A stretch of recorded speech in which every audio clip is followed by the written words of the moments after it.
Is Prop 36 the beginning of the purge? Let's talk about it.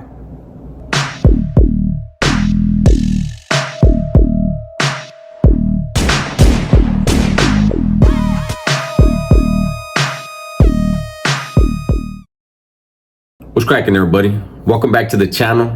New video. So I have to be completely honest.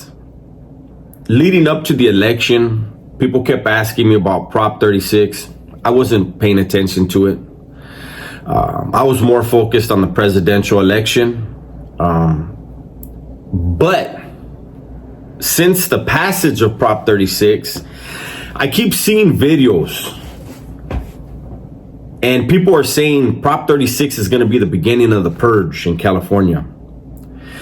I keep being asked questions. What do you think about Prop 36, right?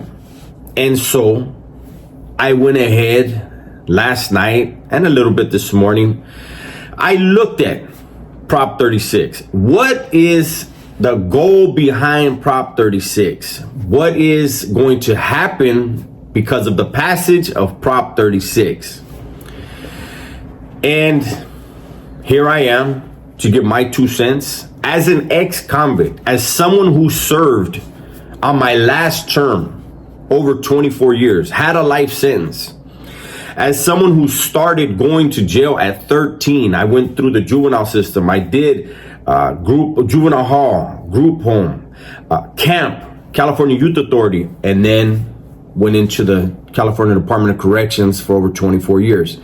Someone with my background in criminality, in gang activity, I'm going to give my perspective on what Prop 36 means and whether or not it is the boogeyman that people are saying.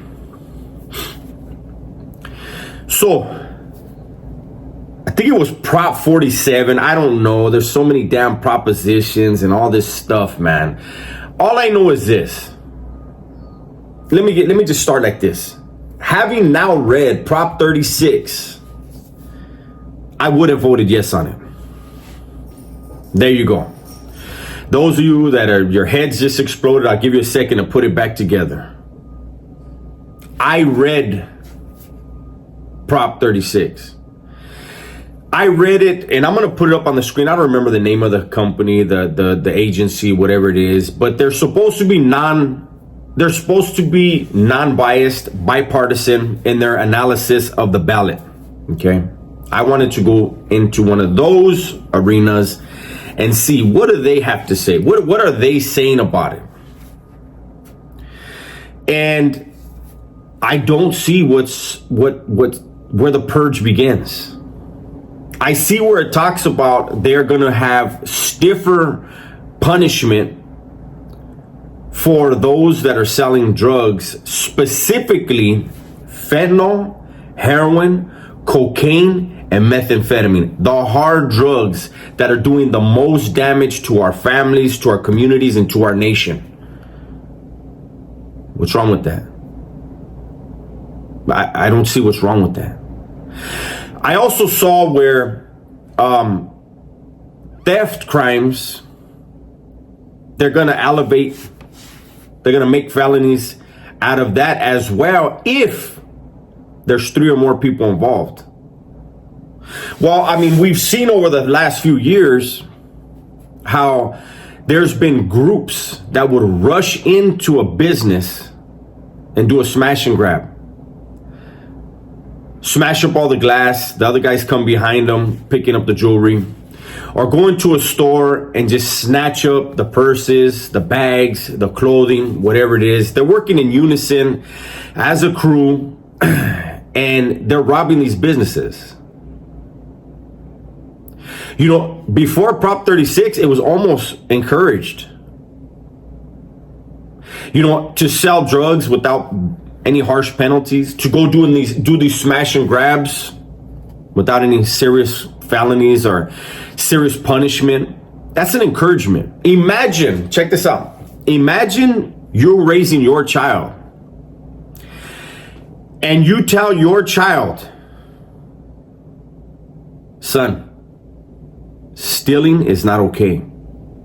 But if you have to steal, just don't steal more than $5 worth of stuff, okay?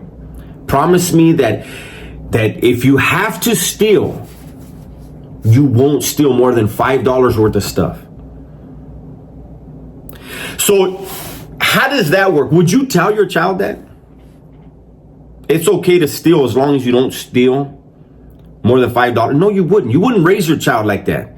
So why are we encouraging criminals by letting them know, hey, as long as you don't steal more than $950 worth of stuff, we're not going to do anything to you.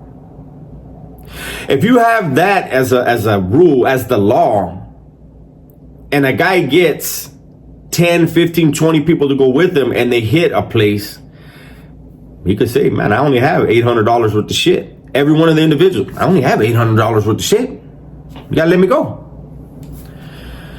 We can't encourage lawlessness. If you want something, get a job. Work for it.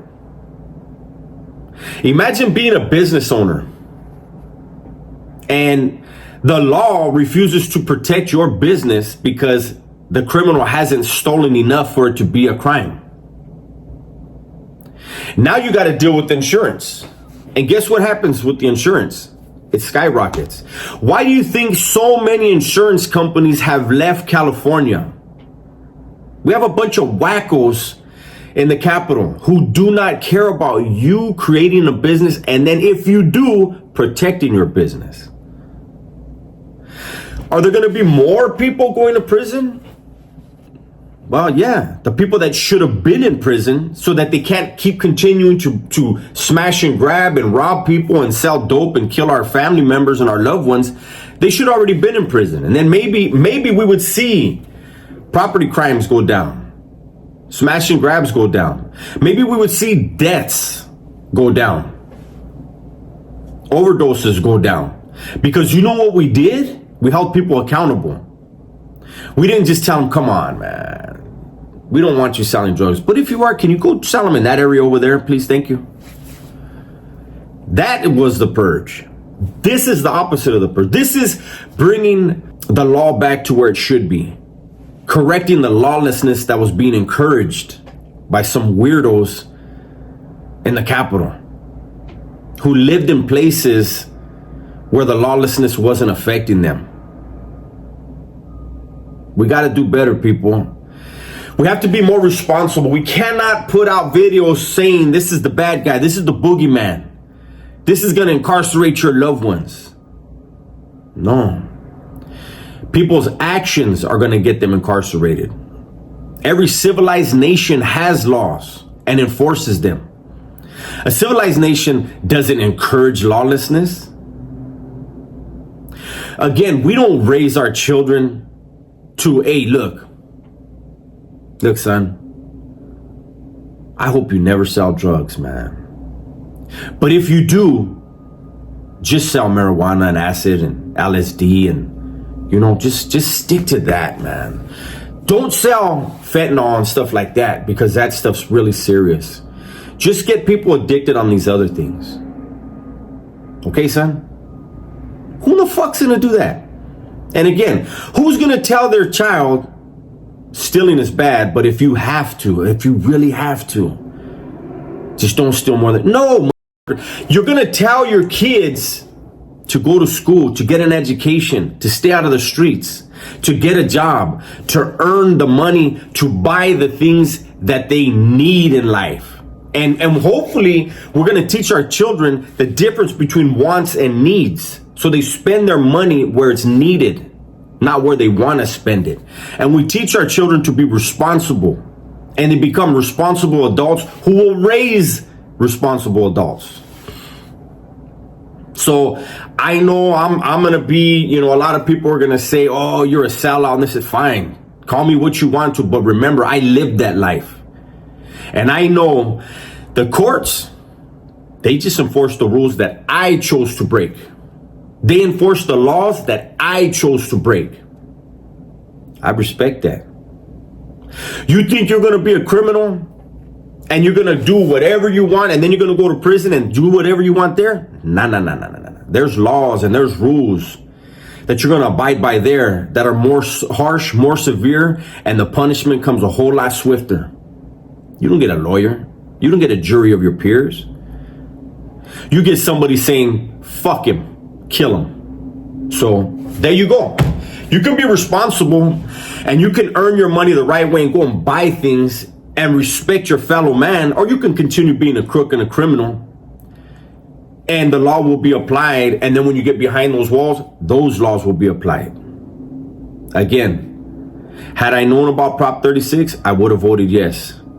I'm sorry to say I missed out on that vote, but I'm glad that it passed. That's my video for today, man. Hopefully you guys enjoyed it. Everybody, please be safe, be smart, and tell the ones you love that you love them. I'm out of here.